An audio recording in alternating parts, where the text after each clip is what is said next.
Hey, real estate rock stars. I think you guys are going to like this one. I get to interview one of my friends, but one of my friends who I met on this podcast, first interviewing him, I think 4 or 5 years ago for the first time. He is an expert in real estate data. He's located in Austin, Texas. And we were just talking before we hit record and decided let's hit record and finish this conversation here. We're going to talk about, the up and down challenges of the market, what it takes to run good offices and how to essentially like survive and grow during downtime.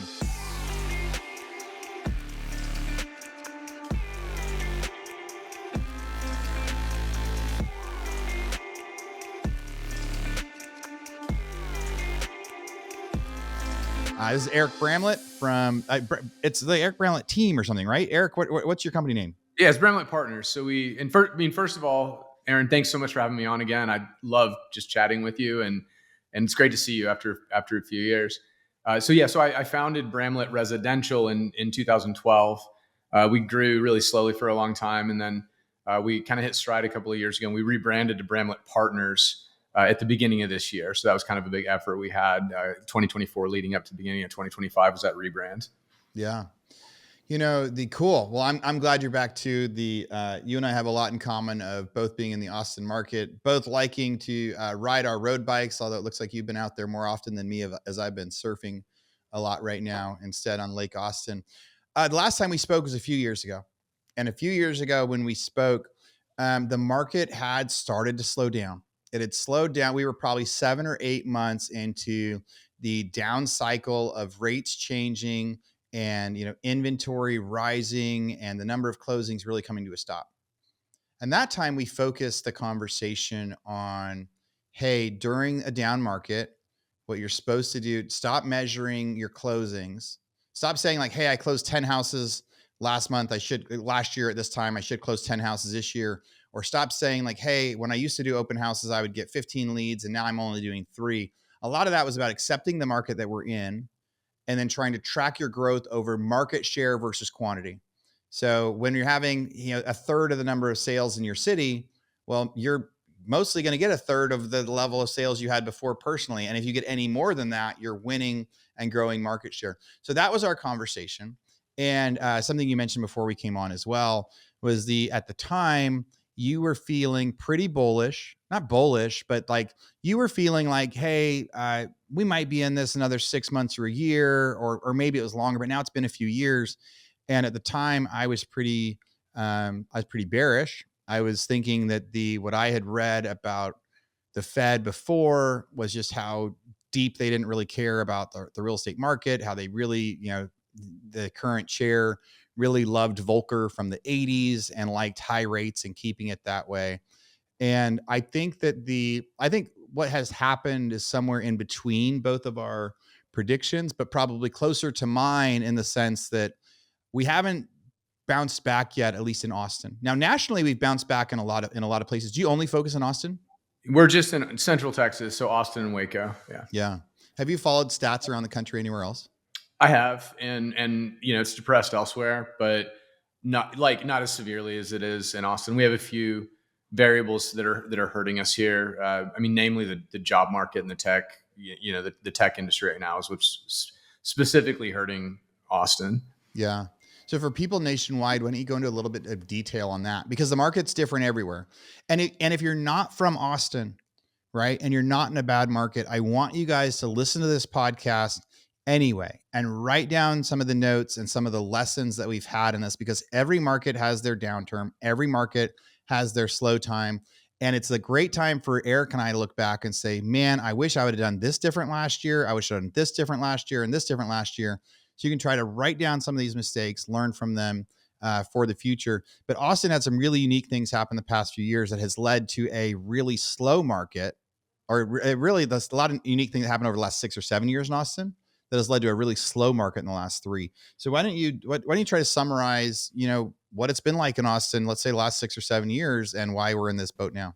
Yeah. So, we went from a good market in a good normal market, call it in like 2015 to 2019, and then the pandemic hit. And after we all sort of crawled out of our bunkers and realized that the world wasn't ending, it boomed. And in hindsight, it boomed far too hard, right? Like we saw prices jump 40%. And then whenever, and the reason why is you had a few things happening. You had the major employers here, the tech companies, be it the blue chips, the FANG, Google, Facebook, Meta. These guys are hiring like gangbusters. They were taking space downtown that they weren't even filling. And then you had VC-backed companies that were also staffing up. The job market was insane. People moving here because of work from home. So everybody was moving to Austin for different reasons, similar but different reasons. And that coalesced into the craziest market I've ever seen.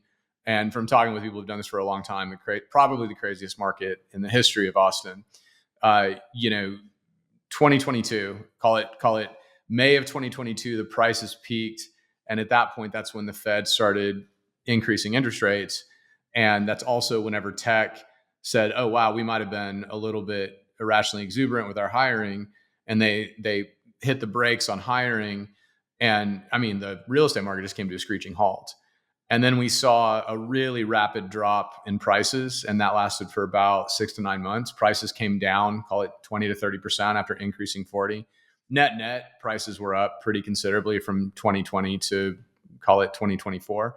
And then they've just flatlined. So prices aren't really going anywhere. And I can show you a chart that for the past 24 months, average and median, it looks like Kansas. It just is going, it's not going up, it's not going down. But the demand is incredibly low. So how does that happen? Well, you have a lot of supply on the market on paper, but the success rate, meaning the percentage of sellers who ultimately sell, usually sits at 85 to 90%. And right now it's at 65%. So that means that 1/3 of every home on the market is simply not going to sell. Sellers are just pulling back off the market rather than selling at the price that buyers are willing to pay today.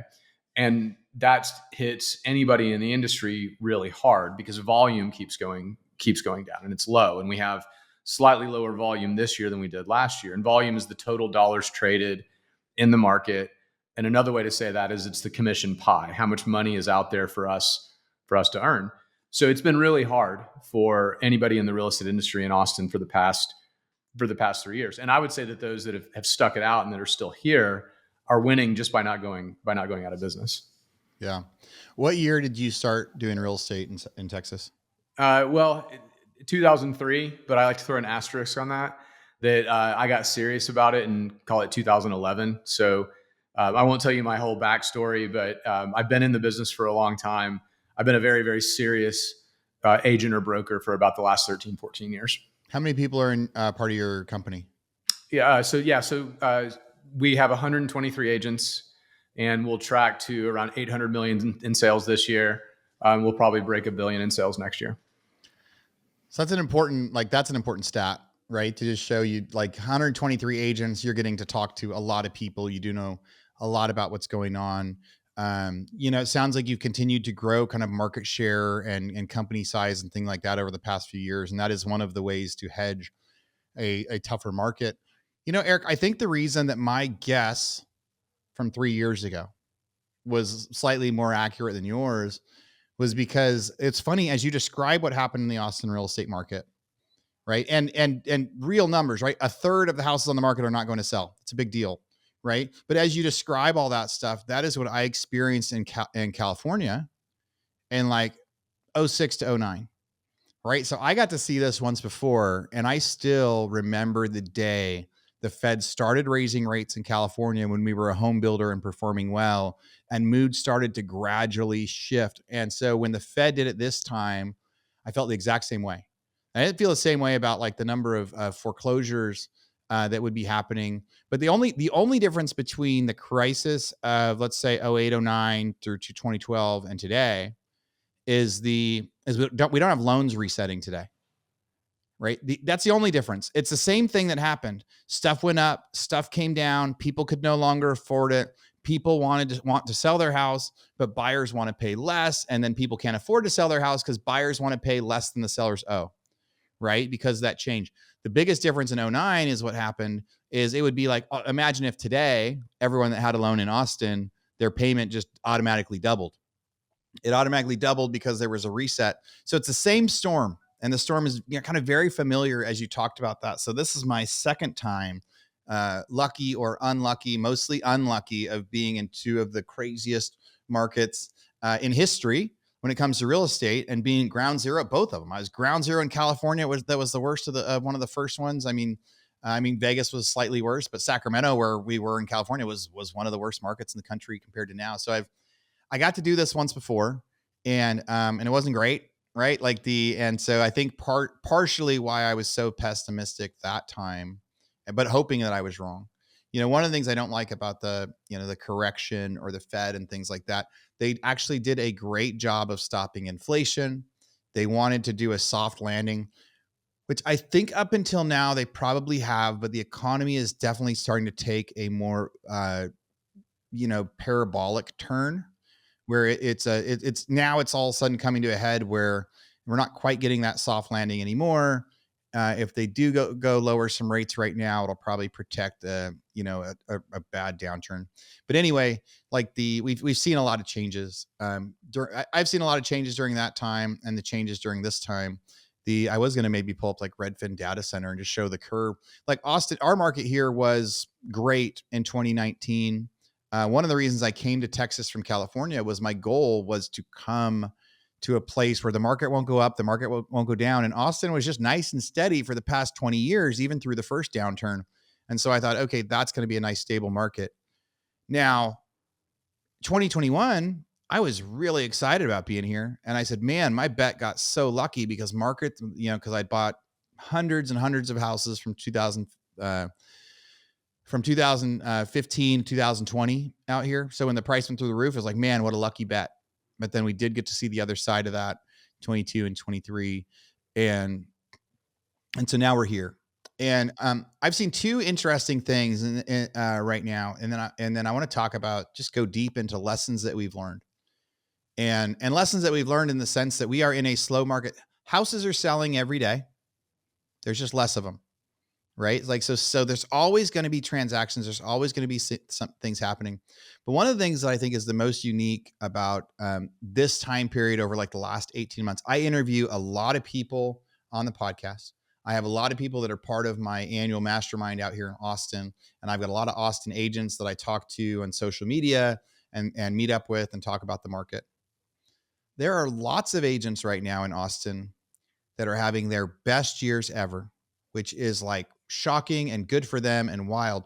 But the crazy part is most of them became agents in just the last 2 years, right? Like they became agents in the last 2 years. So this was like normal for them. This wasn't like some crazy hard market. And I think this goes to like kind of mindset and shift and things like that. So people that became agents 2 years ago were like, oh, how am I going to grow market share? They're going to focus on their niche. And some of them started making TikToks and getting agents. Some started doing YouTube, some started doing Instagram, some started doing, rentals, whatever. But the most successful people I'm seeing right now are agents that just became agents in the last couple of years. And I think the idea of that is because they didn't come in with any preconceived notion of how hard they were going to have to work in order to make money. They just came in and started working hard. And then they assessed how hard it was going to have to be to make money. And what I think is happening to the agents that have been here over the past 10 years, 5 years ago, they would hold an open house for leads and they'd get 10 leads. And 5 years ago, they would have 5 buyers they're representing to go buy houses. And all 5 of them would go buy houses because they could find one that they could afford that they liked. And now if they hold an open house, they get 1 or 2 leads. And now if they have 5 buyers they're representing, only one of them ends up getting an offer accepted because the other ones give up because they can't find something for the price because interest rates and things like that.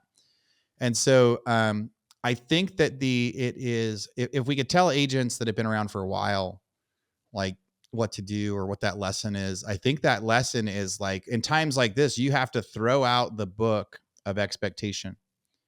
The techniques still work. All the techniques still work to transact, but it's just different and it's harder. And to be honest, I'm older than I used to be, right? So when I started doing foreclosures, I could go spend 14-hour days driving 50 houses a day and door knocking and then showing up to auction the next day. Like, man, I could work no matter what. And so it's like a double-edged sword though now because I don't have the same level of energy. So I think a lot of agents are saying, hey, I don't have the energy I used to have.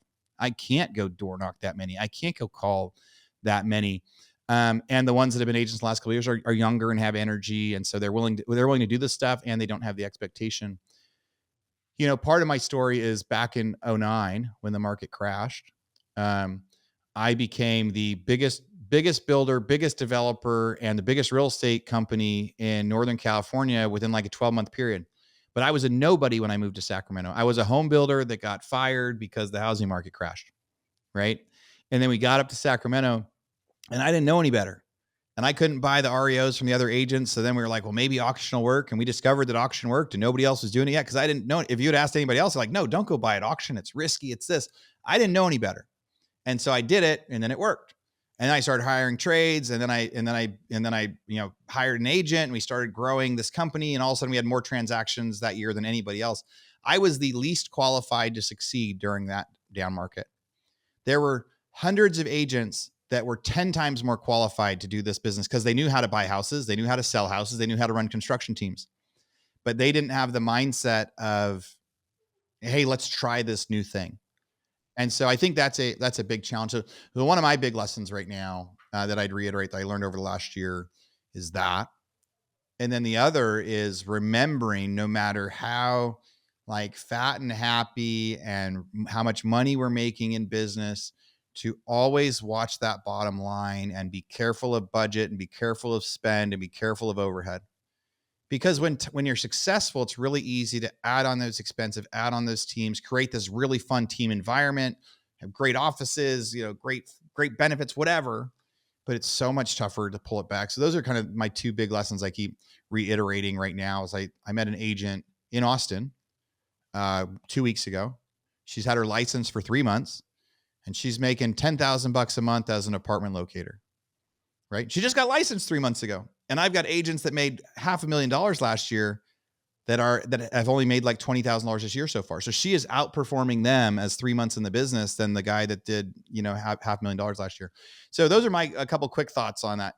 I'm sure maybe you have some ideas to say about the first thing I said, and then also just some lessons. What do you think about lessons? I mean, there's a lot of lessons in there, and there's quite a bit to unpack. The first, there's a story. Some people call it a book. It's also, you can find it on video. Who moved my cheese? Are you familiar with it? I remember you talking about it before. Yeah, it's great. Yeah, and so that's what you're describing. So the agents in Sacramento, they were unwilling to look at new techniques that now work that didn't previously work.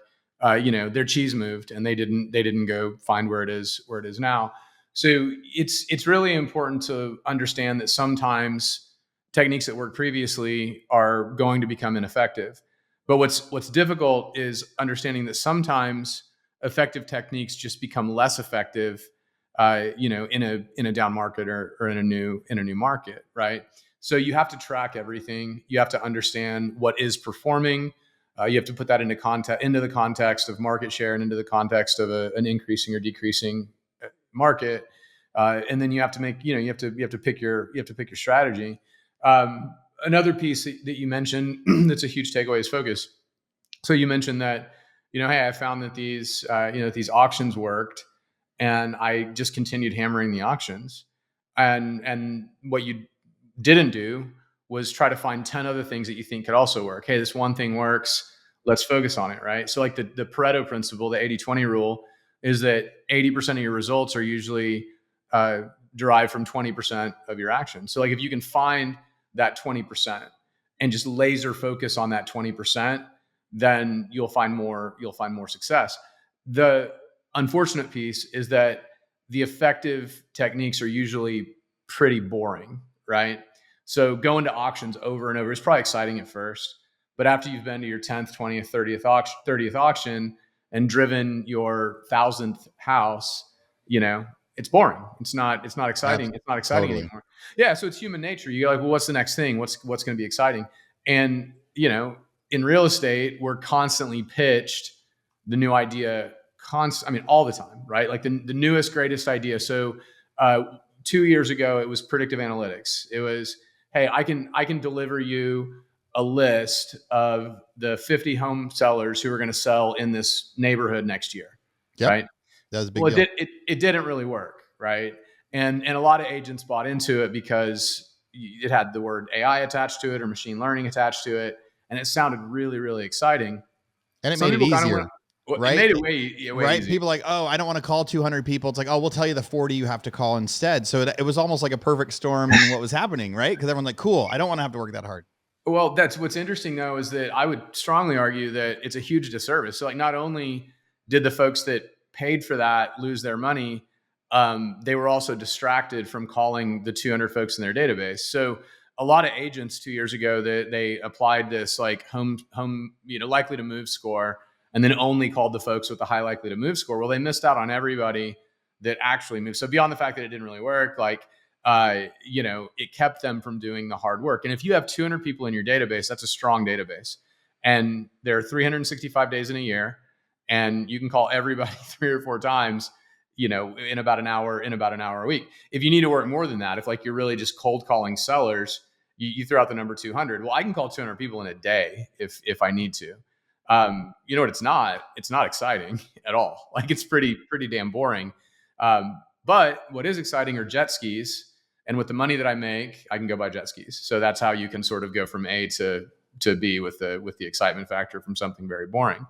So yeah, a lot of lessons, man, that you learned in SAC. And I'm bummed that you were so prescient because you'd been through it before. In Austin, when you moved here, I mean, you moved here for the right reason. We've been steady Eddie for decades. We've had between 5 and 6% appreciation since the dawn of time, since they've recorded home prices. And then a friend of mine who's also from California, he's from the Bay Area. He called it before it crashed. He said Austin has never seen this before. He said it happens to the Bay Area all the time, where prices just skyrocket and then they come way down. And that was our first experience of that happening. Silver lining is that massive success like that, a massively inflated market, it allows you to be really sloppy, and you start making a lot of mistakes, and you don't even realize you're making them, because you can, like you said, you can go get too much office space, and you can hire too many people, and then as soon as it corrects, you have to get lean really, really quickly, and you have to identify where the slop is, like where can we cut it. And so it turns into this sort of lean machine that's going to be optimized for not the next boom market. I don't even want that. If I could like forego another boom market in order to miss out on the downturn, I would take a 2018 steady Eddie market for the rest of my career if I could take it. Yeah, but you and I will be, I mean, we're going to be optimized for that. We're going to, our organizations will be primed and ready to make a lot of money as soon as it comes back. We're both profitable now, and then it becomes very profitable when we get back to just like normalcy. Yeah. I'm going to try to open up another screen really quick. But it's such a good, one of the good lessons this time was absolutely that.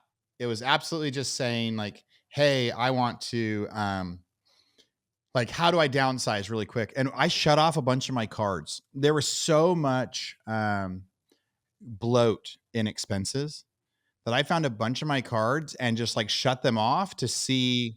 It was like the zero-based accounting system to just wait for stuff to cancel, because there's like so many subscriptions that you and I have, so many subscriptions and like so many users and so many whatever, and waited to go like, oh, I logged into my Adobe and I can't get into my Adobe now. Oh, that is an important bill. Let me turn that one back on. Oh, but I don't need 8 Adobe accounts, so let me adjust that a little bit. And so the benefit of one of these down markets is it forces us to be lean. And then the biggest lesson again for anybody that isn't experiencing it right now, like as almost one thing at the beginning, you could stay lean, you can stay manageable, you can make sure like if something isn't broke, don't fix it. It gets so easy to go like, okay, I want to hire a person now to just do my social media, essentially the stuff that's boring, right? When we talk about stuff getting boring, like when I first started driving foreclosures, it was exciting because 1 out of 20 was going to be vacant. I was going to be able to crawl in a window and see something crazy. And I was like, oh my God. And then it was going to be my way that I bought it. And it bought the fun, like crawling in a nasty house was no good, but I used to love it because I knew that meant I was going to get 20 grand and I was going to get to go jet ski or go do whatever. And so it gets to be a little bit boring. I'm going to try to see, I'm going to share my screen. Cool. All right. Let's just take, instead of all the Redfin metros, we're going to take Austin, Texas on here. You have much better sources for data, but I think Redfin Data Center is a fun one for people to use because they do a really good job, a really good visual job of like what's happening. So this chart here is like median sales price. And it kind of shows the difference between like good markets and bad markets and steady. So we've got this like, so this red line here is like nationally. So median price just going up every year.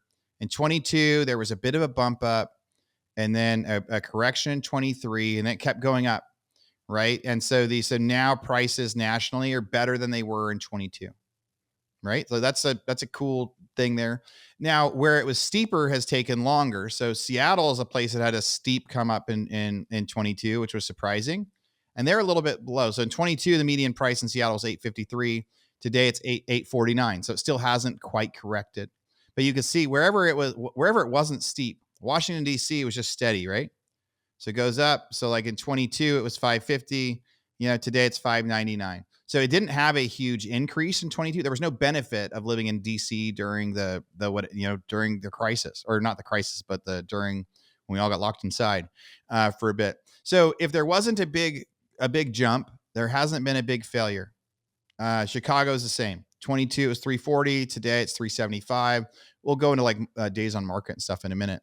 But what I'm going to add in here is I'm going to add in Austin, because this shows why what we're experiencing is so much different than everybody else. So all right, if we see it in there. So now Austin's in green. Look at that come up. In 2020, median price was 465. And then it went up to 665.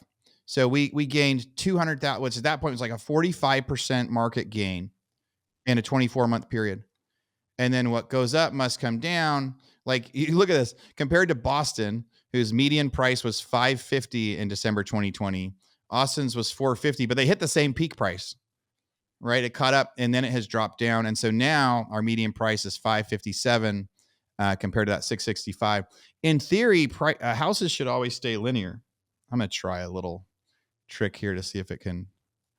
Am I going to be able to screenshot this and jump over to another little image? And so for you guys that are watching on YouTube right now, you're getting a little bit of a treat on this, because it's just a fun little experiment, but I'd like to see Eric's opinion on it. All right. I'm just opening up a quick Google slide here. So here's our chart, right? Little funky sizing on there, but like here's the chart. But what should happen in a market is it should just perform normal. So if I took Austin at the beginning and just kind of followed this market at the very beginning, right? Just kept it's that steady eddy line. Put some color on it. Let's make it big. It's like, so that's what Austin should be doing. So in 2026, like it should be here. It should be like 600. And you could do it with most of these other markets and kind of see where they've recorrected. So I've been using this to tell myself, okay, Austin has corrected to median price, because if you take the trend line from 2012, it's there. So median price, but then we have this weird thing of how the growth will affect it. And if we move that chart over to like, Boston even, right? Like, so on most of those, that trend line kind of does average out. We've just seen these huge jumps. So we should have easily, back in 23, realized, hey, we're way above that chart. We're going to correct back down. But hindsight's always 2020 on some of that stuff. So if you guys get on, the only, I guess, last advice, and I'll get back to just chatting with Eric, but the things that I think are great to track on here are months of inventory. I think that is the most, back in 2009, 2010, 2012, 2015, what I knew for sure was months of supply, months of inventory was the biggest trend setter for what was going to happen in the market. When the months of inventory went down, price went up. When the months of inventory went up, price went down. And then what I found as an investor, and as a buyer, as anything else, right? I found that where you focus should be, there's going to be a zip code somewhere in your area that's like performing better than others, right? There's probably, now I've been trying to find one that's under 3 months of inventory in Texas right now, and I haven't found it, Eric, because I'm looking to go try to flip some houses again. And I'm like, I'm gonna have to go up to Arkansas where my other stuff is. 78739. How's 78739 performing? Okay. So like that's a tactic that agents can be using anywhere. And you can, and one of the things that I think you're great at is the data. And so so agents in your market, I think you can use Redfin, you can use MLS, you can use anything, but start to get, if you're struggling right now, one is mindset. One is two, go talk to the people that are successful and don't be too proud of yourself and have too much ego to go try it. Like it might be wild for someone that sold houses last year to go help people find apartments this year, but that might be the thing to do if you want to be in your market. The other could be switching zip codes. And the other thing is price, right? Like there are certain price points that are hot, and it's not always as cheap as it gets. It's not just like, hey, in Austin, everything under 300,000 sells. That's not true, right? But over 2 million or over 3 million, it's selling much slower, right? But there are some sweet spots where you're like, okay, between 450 and 750 in this zip code, I've got less than 2 months of inventory. That's the product that I'm going to try to focus on, or this zip code's better, or things like that. But what are your thoughts on like the chart or the strategy, or how Oh, people can use data? I think it's wonderful. Can I screen share something as Absolutely. well? Yeah, go for it. Yeah. So let me show you a tool. Can I say the name of the tool? It's a commercial product. Yeah, I whatever don't. you can. Yeah. It's So this is called Agent Intel. It's a friend of mine that developed it, and it's commercial products available in Austin. It's available in pretty much any market. Aaron, if you're interested in demoing it or using it, let me know. Yeah, I'd But love to see it. yeah, this is a heat map, and so everything in blue is cool, everything in red is not. And this speaks to your point that you can paint an entire market and say this market really sucks, like Austin, but that doesn't tell the whole story. If I'm looking at downtown 78701, there's 15 months of inventory. If you look in the top right, the reason why I knew off the top of my head that 39 is performing really well, that's actually 49. 49 has 2.7 months of inventory. You go down to 39, they're at 2.15 months of inventory. And then when you head up like kind of northwest, let's see here, this gray. So yeah, so 78759 has 3.45 months of inventory. So I won't bore you with like analyzing every single zip, on the map, but these analytical tools they can tell you. I mean, if you're interested in flipping a house or building a house or whatnot, this is the first thing I go to. What's it called? It's called Agent Intel. Its founder's name is Aaron Scruggs. I'll send you an intro after that. You guys will hit it off pretty well. Awesome. Yeah, but and then for not to keep pitching the product, but what you can do too is create market reports for specific properties. So whenever you talk to any of your clients, one of the first things they want to know is like if not the only thing, it's like how's the market? And you can tell them, well, at a high level, Austin is not doing great. 70 days on market on average to sell. 6 months of inventory, give or take.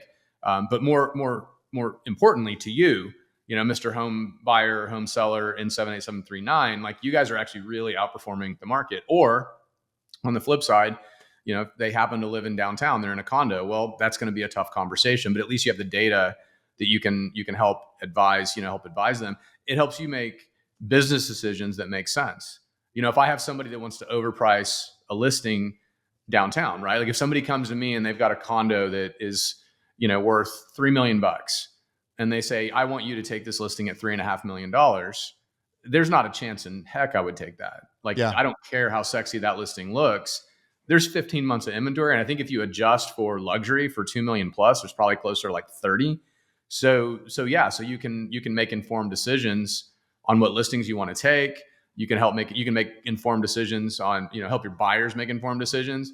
And this is just statistics, right? You can use this tool, you can use any tool, but you need this information in order to guide your business, in order to guide your clients. So, that was a way longer answer than you probably were looking for, but I couldn't agree with you more that a stats-based approach is the right approach in business. It kind of reminded me of an extra lesson too. Like, okay, we got to work harder for our dollars today, right? That's clear. We've established that. So the hiring and firing the right clients is probably more important than ever. It is really tough to not so the guy that says, hey, my property's worth 2 million. I want you to list it for 3 million. It's hard to say no to a listing because you're like, I don't want to give up that commission. I don't want my competitor to get that commission. But the reality is 1/3 of every house is not transacting. right now. And it won't. It'll be taken off the market and not transact. So if 1/3, that means 1 out of every 3 listings won't perform. A listing used to be guaranteed dollars. So we would say yes, no matter what. A listing today is not like that. And then throughout the country, there's probably some spots that are different. I've actually heard the Bay Area is performing remarkably well right now. But I think that probably goes to that idea that they're so used to like boom bust, boom bust. They recover faster. It changes more. Maybe some of the people that were out in Texas for no taxes have now moved back because they don't like the July heat as much as I do. But choosing who you're going to work for, like if there's somebody that's a buyer and they're not reasonable and they're not realistic, then you don't want to be representing them. If someone is a seller that's not going to be reasonable or realistic, you don't want to represent them either. I say when I flip houses, the best deals I ever did were the ones that I passed on. And I can remember 2 or 3 of like my best deals ever where I made a bunch of money in a short period of time. There's 2 or 3 of those that really stand out. But I have at least a dozen bad deals that took me like over a year, over 18 months to get out of, that cost me way too much, where I lost way too much money.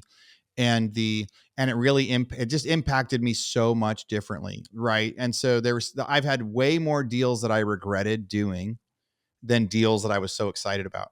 Right. Because again, one of those bad ones I could lose 100 grand on when my average profit on the others was 20 or something like that. Plus it takes time. So I think that can also serve when it comes to agents and what to focus on. So I like the idea of, if you got to clean up your stuff right now, you adjust your pricing, you essentially you adjust your expenses, you get a lean team, and you figure out how to succeed in today's market.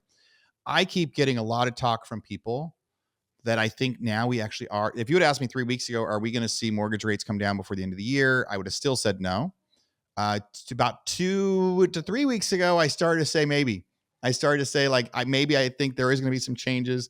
Maybe I think there is going to be some Fed pressure, that maybe when I started seeing people calling for resignation and trying to bring up these ideas of, hey, blackmail's the wrong word, but close to it, of like telling the Fed chair, hey, you screwed up this, and this, you need to retire, or we're going to like bring it all to light. So the last couple of weeks, I started to say, okay, I think by the end of this year, and with some of the market economic numbers, we probably are going to see rates come down a little bit. But yeah, we'll just finish the one thought, and then I want your ideas on that. I have way too many people that say, I'm not going to change my mindset right now. I'm not going to change my methods. I'm not going to pivot. I'm not going to work harder, because in a couple months, rates are going to go down and we're going to be back to business as usual. And what I try to tell them is, I think that is the most horrible thing somebody can do, because especially the people that started saying that in 22, I remember 18 months ago, Eric, everyone was forwarding around this one social media post of this guy that was like really informed on why rates were going to be back at like 4.5% within like 90 days. And he had all these charts, and people just forwarded like crazy, like, okay, rates are about to drop.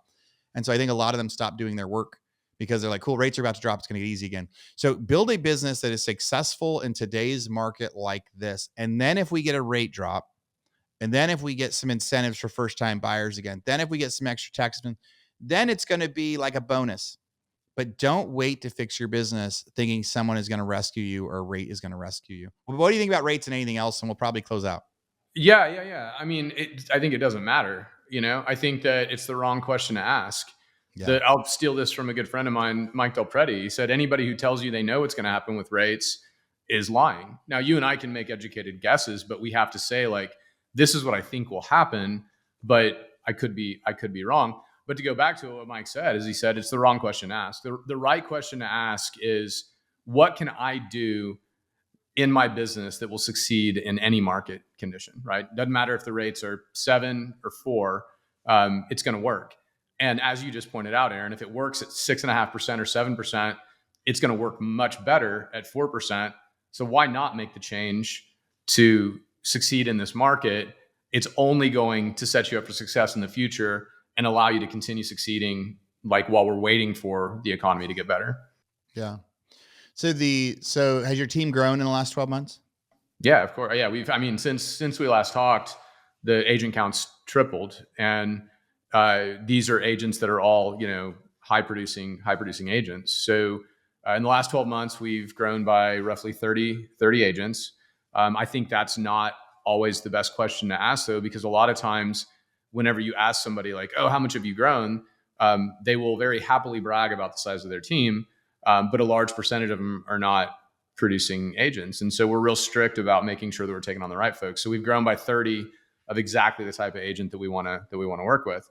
And I know we want to wrap in a minute, but I'll tell you that is the opportunity in a down market. Anytime there's disruption in any market, there are opportunities. And those that pivot and those that take advantage of the unique opportunities in that market are going to grow. That's when businesses are built, right?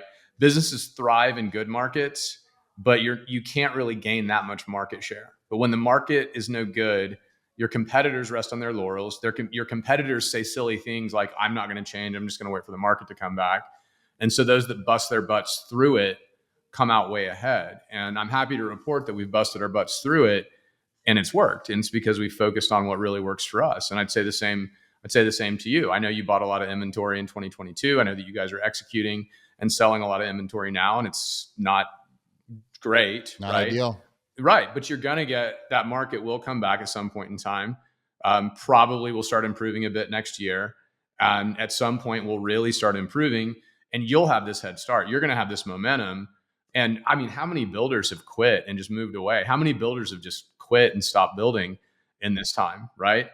Those guys, like, they might come back, but you're going to have the momentum and you'll make way more money than them when the market comes back. And in the meantime, you've made money while the market's down. Yeah, that's probably, I mean, it's a great fun thing to wrap on because it's been a challenging time for me and in this like new development business to continue to push through. Right. And like my foreclosure data company, there are more foreclosures happening, but there are less investors out there. So less people subscribing, less people doing it. But the idea for anybody, for an investor, for an agent, when you survive the tough times and you build a business that can succeed no matter what, for the people that have gone out of business, it'll be tougher for them to restart up again. If there's a builder that said for the last 2 years, hey, I'm going to wait for rates to come back and then I'll start up again, it doesn't mean they can't. But by the time they do, they're like 2 months behind, right? Or 2 years behind or whatever. And so as we continue to push through, we'll see how it all goes. This has been a fun convo, man. It's been fun to just catch up with you and share it with the audience, especially like it's not, a lot of times when people are talking about, hey, this market is tough and challenging, usually it's people that are the agents that aren't doing any volume, right? But you're able to make this honest assessment and go like, hey, my team is still successful. My team is still growing. We are making money. It is much harder than it used to be. We used to make way more money per agent. It has been a stressful time the last couple of years. You've had to pivot and change everything. Like, it is not like it was celebrating before. What we tell everyone is this, man, like there's going to be a big party at the end and you want to be there for that party, right? It's funny. I've been saying it for so long now that like we're going to actually plan a party with cupcakes. Whenever we're finally through all of this, you're invited, Aaron. When we're going to have a big party to be like, hey, we made it through the crappy 2022 market. Finally, it's 2026 or 2027 and here's your cupcake, right? But you don't want to miss out on it. I knew guys that absolutely just quit, in 2000. There were guys that literally quit in 2011 and the market turned in 2012, right? I think anybody that's made it this far, it's the wrong time to quit. You should have quit 3 years ago. That was the right time to quit. I mean, I don't think any time is the right time to quit, but if you were going to do it, don't do it whenever, you can actually kind of see a light at the end of the tunnel. That's what that's how I motivate our guys. And that's how I keep myself motivated. And I certainly go through burnout as well. Hop on my bike and start thinking about goals. That's how I do it. That's how I fix it whenever I feel burnt out. But don't want to start a whole new topic when we're wrapping up. So. Yeah, we got to. Yeah, we'll talk about survival techniques when we talk again, because I agree. There's lots of ways to deal with burnout and depression, stress, and that whole balance. But like one of that last thing you said was like, hey, we're going to do a celebration when it's over. I don't like to predict what's going to happen, but I do know that we are closer to the recovery than we are the downfall, right? I hope it's not another 3 or 4 years before it starts to feel like we're dancing again and we have a 3 months of inventory market.